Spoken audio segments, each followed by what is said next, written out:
Ah, c'est tout le problème que l'on rencontre lorsque ce sont des groupes financiers qui prennent la possession d'un pouvoir, pour moi, d'un organe de presse. Pour moi, il n'y a pas de problème. Tout simplement parce que les rédactions sont indépendantes. Le fait qu'un groupe purement financier ou qu'une banque prenne le contrôle d'une entreprise de presse ne veut pas dire que les journalistes qui disposent et qui jouissent du statut du journaliste ne pourront pas écrire en toute liberté conformément à leur déontologie. Loin de loi, loin de loi. En principe, l'organe de presse est totalement indépendant et l'éditeur, le journaliste est totalement indépendant dans son travail de rédaction et de transmission de l'information.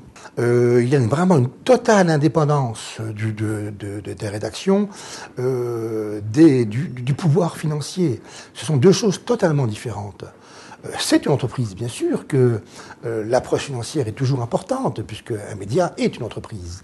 Mais ce que je peux vous assurer, c'est qu'un journaliste, il est libre de faire son travail comme il l'entend et d'écrire comme il l'entend.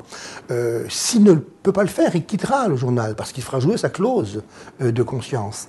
Donc on a vraiment des rédactions qui peuvent exercer conformément à leur déontologie leur métier, sans se voir imposer un diktat d'un patron de presse parce qu'il détiendrait, au seul motif qu'il détiendrait les bourses. Non, ça ne marche pas comme ça.